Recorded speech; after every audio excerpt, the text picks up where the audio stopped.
पहिला होता make in India, भारतामध्ये बनवा, आणि दुसरा होता आत्मनिर्भर भारत, स्वतः करताही भारत बनवेल आणि जगाकरताही भारत बनवेल, अशा प्रकारचा संदेश माननीय मोदीजींनी दिला होता.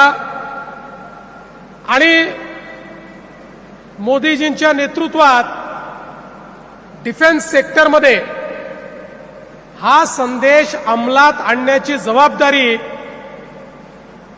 आपल्या देशाचे रक्षा मंत्री माननीय राजनाथ सिंगजी यांनी स्वीकारली. आणि आज आपण पाहतोय की जो देश सगळी शस्त्रास्त्र इम्पोर्ट करत होता, सगळी युद्ध आयातीत गोष्टींच्या भरोशावर लढत होता, आज तो देश मोठ्या प्रमाणात डिफेन्सच्या क्षेत्रातला एक्सपोर्टर बनलेला आहे. आणि आत्मनिर्भर भारतच्या अंतर्गत आता जगातील चांगल्यात चांगले ड्रोन, चांगल्यात चांगले मिसाईल हे आपण आपल्याकडे तयार करतो. मला असं वाटतं की एक प्रकारे आत्मनिर्भर भारताचं स्वप्न हे आज पूर्ण होताना आपल्याला पाहायला मिळतंय. मला विशेष आनंद या गोष्टीचा आहे की आपल्या महाराष्ट्राच्या मातीतला एक युवक ज्यांचं नाव गणेश निबे आहे, यांनी या डिफेन्सच्या क्षेत्रामध्ये ज्या प्रकारे आपलं काम उभं केलं, महाराष्ट्राकरता आणि देशाकरता अत्यंत गौरवास्पद आहे. एकदा जोरदार टाळ्या वाजवून आपण गणेश निबे यांचं अभिनंदन केलं पाहिजे. गेले अनेक वर्ष मी त्यांना पाहतो. तंत्रज्ञान हा त्यांचा आवडता विषय. वेगवेगळ्या प्रकारचं तंत्रज्ञान आणायचं, ते आपल्या देशात तयार करायचं, त्याचे प्रॉडक्ट्स तयार करायचे, आणि खऱ्या अर्थानं आत्मनिर्भर भारत करता जो आत्मविश्वास पाहिजे, तो आत्मविश्वास गणेश निबेंजवळ असल्यामुळे आज या ठिकाणी ही फॅसिलिटी उभी राहिलेली आहे. हे सांगताना मला अतिशय आनंद वाटतो. आपण बघा, आज वेगवेगळ्या प्रकारचे अस्त्र त्यांनी जे तयार केले, आपल्याकडे 70 किलोमीटरच्या रेंजमधनं थेट 500-400 किलोमीटरच्या रेंजपर्यंत मध्ये कुठलंही अस्त्र नव्हतं. एक मोठी गॅप आपल्याकडे होती, त्यामध्ये 150 किलोमीटर मारा करू शकेल आणि 300 किलोमीटर मारा करू शकेल अशा प्रकारचं अस्त्र तयार करण्याचं काम हे निबेंनी या ठिकाणी केलं. आणि त्यामुळे निश्चितपणे आपल्या देशाची कॅपेबिलिटी वाढली.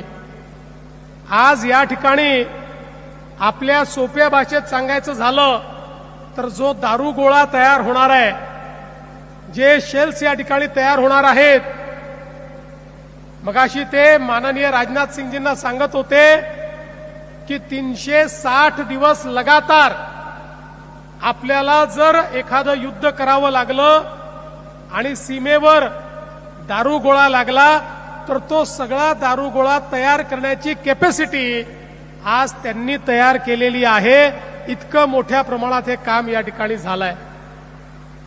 विशेषतः ही तर जी फॅसिलिटी आहे, आपल्याला आश्चर्य वाटेल, एक एक शेड अर्ध्या किलोमीटरचं शेड आहे आणि अर्ध्या किलोमीटरचे 9 शेड या ठिकाणी आहेत. आणि अतिशय स्टेट ऑफ आर्ट अशा प्रकारची सगळी मशिनरी आहे. आणि जे काही या ठिकाणी तयार होत आहे डिफेन्समध्ये, सगळ्याच कॅपेबिलिटीज सांगता येत नाहीत, पण ज्या कॅपेबिलिटीज आम्ही बघितलेल्या आहेत त्या निश्चितपणे आपल्या सगळ्यांना आश्चर्यचकित करू शकतील. अशा प्रकारच्या अत्यंत गाइडेड, म्हणजे जे नष्ट करायचं आहे थेट प्रत्यक्ष तिथेच पोचू शकेल अशा प्रकारचे ड्रोन्स, अशा प्रकारचे गाइडेड मिसाइल्स हे या ठिकाणी तयार होत आहेत. आणि केवळ इथेच नाही तर त्यांनी वेगवेगळ्या ज्या फॅसिलिटीज तयार केलेल्या आहेत त्या प्रत्येक फॅसिलिटीमध्ये आज इतक्या मोठ्या प्रमाणात वेगवेगळ्या प्रकारचं अॅम्युनिशन ते तयार करतायत. यापूर्वी देखील आम्हाला उद्घाटनाला जाण्याची संधी मिळाली आणि प्रत्येक वेळी गेलं की त्यांनी केलेलं कार्य हे थक्क करणारं कार्य आपल्याला पाहायला मिळतं. आणि म्हणूनच मला असं वाटतं की आज हे जे काही आपण पाहतो आपल्या देशाकरता, देशाच्या सुरक्षेकरता अत्यंत मोठं कार्य या ठिकाणी झालंय. सगळ्यात महत्वाचं, या सगळ्या फॅसिलिटीज 100% मोठ्या प्रमाणात एक्सपोर्ट करणार आहेत. वेगवेगळ्या देशांना आपल्या देशातनं शस्त्रास्त्र एक्सपोर्ट होणार आहे. आत्ताच काही करार झाले. त्या करारामध्ये इस्रायल सोबत एक करार झालाय. त्या करारामध्ये सी प्लेन तयार करण्याकरता करार झालेला आहे. आपल्याला माहिती आहे की आपल्या देशामध्ये मोठ्या प्रमाणात सी प्लेनची गरज आहे. सी प्लेन पाण्यातूनच उडतं आणि पाण्यातच उतरतं. त्यामुळे जगामध्ये हे सी प्लेन अत्यंत पॉप्युलर आहे. एखाद्या धरणातनं उडून दुसऱ्या धरणामध्ये ते उतरू शकतं. अशा प्रकारचं सी प्लेन हे तयार करण्याची कॅपॅबिलिटी देखील आता या ठिकाणी निबेंनी तयार केलेली आहे. आज आपण पाहतोय ऑपरेशन सिंदूरच्या वेळी देखील आपण बघितलं आत्मनिर्भर भारताचं एक मोठं उदाहरण आपल्याला पाहायला मिळालं.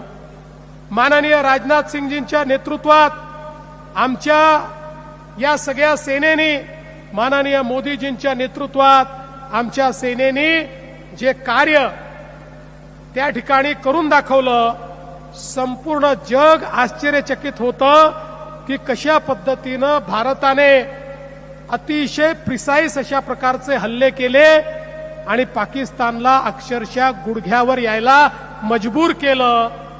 आणि पाकिस्तानने वेगवेगळ्या, मी देशांचं नाव घेत नाही, आपल्याला सगळ्यांना माहिती आहे, त्यांच्या मदतीनं जेवढे ड्रोन, जेवढे मिसाईल आपल्या भारतावर सोडले, भारताची कॅपॅबिलिटी अशी होती त्यातला एकही ड्रोन आणि एकही मिसाईल या भारताच्या भूभागावर ते पाडू शकले नाहीत. हवेतच त्याला नष्ट करण्याचं काम हे आपल्या सेनेने करून दाखवलं. आणि म्हणून बंधू भगिनींनो, आज आपण पाहतोय की ज्या प्रकारचं कार्य चाललंय, कृत्रिम बुद्धिमत्ता असेल, मशीन लर्निंग असेल, क्वांटम टेक्निक असेल, हायपरसोनिक अशा प्रकारचे पॉवर असतील, डायरेक्ट एनर्जी वेपन्स असतील, क्वांटम सिक्युअर कम्युनिकेशन असेल, ज्या सगळ्या गोष्टी पूर्वी केवळ प्रगत देशांकडे आपण ऐकायचो, आता त्या सगळ्या गोष्टी भारतामध्ये तयार होत आहेत. भारत त्या ठिकाणी तयार करतो. आणि पूर्वी आपल्या ज्या देशाच्या अतिशय चांगल्या अशा सरकारी कंपन्या आहेत, मग हिंदुस्तान एरोनॉटिक्स लिमिटेड असेल, भारत इलेक्ट्रॉनिक्स लिमिटेड असेल, भारत डायनामिक्स असेल, माझगाव डॉक शिल्ड बिल्डर्स असतील, यांच्या माध्यमातनं काम चालायचं. पण जेव्हापासनं हे क्षेत्र टेक्नॉलॉजी वाईज प्रायव्हेट क्षेत्राला देखील आपल्या सरकारनं ओपन केलं, आज निबेन सारखे जे तरुण आहेत यांनी दाखवून दिलं की भारत काय करू शकतो आणि भारताची कॅपॅबिलिटी काय आहे.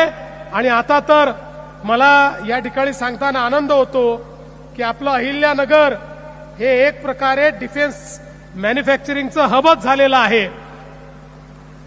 मी माननीय राजनाथ सिंगजींचे याकरता आभार मानेन की माननीय राजनाथ सिंगजींना आम्ही विनंती केली होती, आम्हाला 4 डिफेन्स कॉरिडॉर तयार करायचे आहेत. नाशिक, पुणे, नागपूर आणि अहिल्यानगर. राजनाथजींनी तात्काळ त्या संदर्भात आम्हाला होकार दिला आणि त्याची प्रोसेस त्यांनी अंतिम टप्प्यामध्ये नेलेली आहे. आणि लवकरच हे डिफेन्स कॉरिडॉर झाल्यानंतर मला आनंद वाटतो. आजही देशाच्या डिफेन्स मॅन्युफॅक्चरिंगमध्ये महाराष्ट्र नंबर 1 आहे आणि आता तो इतका पुढे जाणार आहे की महाराष्ट्राला कोणी थांबवू शकणार नाही, हा मला या ठिकाणी विश्वास आहे. निबेंनी पुणे, चाकण, बेंगलुरू, दिल्ली, शिर्डी सगळीकडे आपले पाय पसरलेले आहेत. पण आता गणेशजी, आमच्या मंत्र्यांनी सांगितलं, उदय सामंतजींनी, आमच्या विखे पाटील साहेबांनी सांगितलं आणि मुख्यमंत्री मी म्हणून सांगितलं, तुम्हाला जिथे पाहिजे तिथे आम्ही जमीन देणार आहोत. त्यामुळे आता इकडे तिकडे बघू नका. आता पुढचं जे करायचं आहे ते आपल्या महाराष्ट्रामध्येच आपल्याला करायचं आहे. महाराष्ट्रातच आपल्याला या ठिकाणी काम करायचं आहे. आज पिनाका मल्टीबॅरल रॉकेट लॉन्चर प्रणाली, ब्रह्मोस मिसाईल कॅनिस्टर, वेगवेगळ्या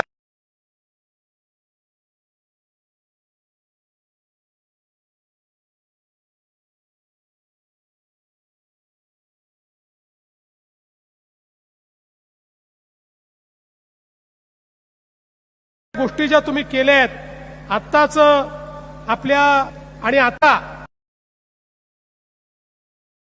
मध्ये देखील अतिशय महत्वाचं काम ते करतायत.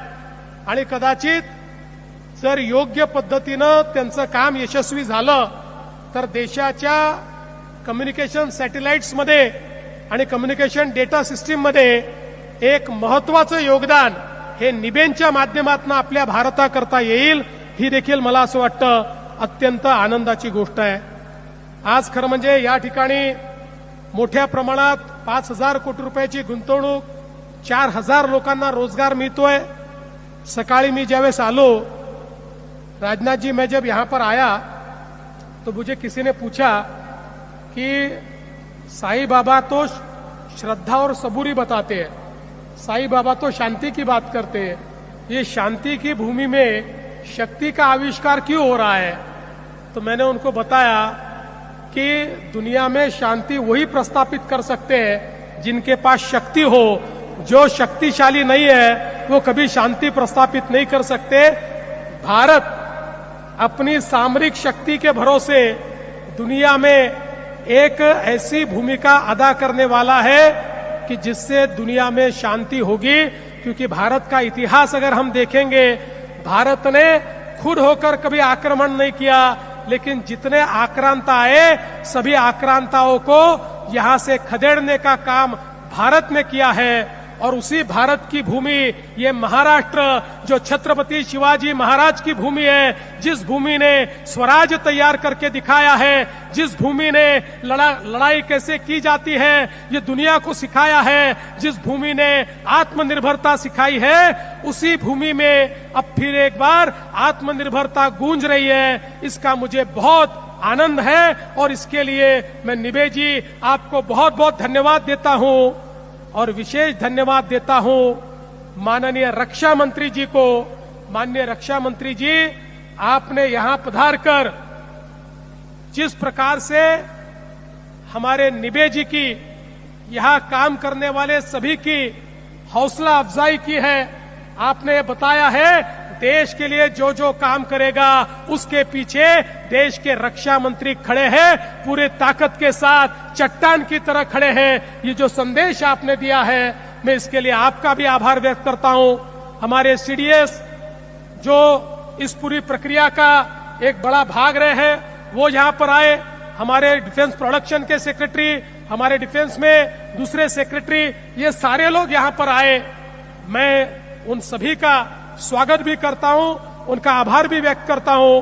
और फिर एक बार आप सभी की ओर से हमारे गणेश निबे जी का बहुत बहुत अभिनंदन करते हुए अपने शब्दों को समाप्त करता हूं.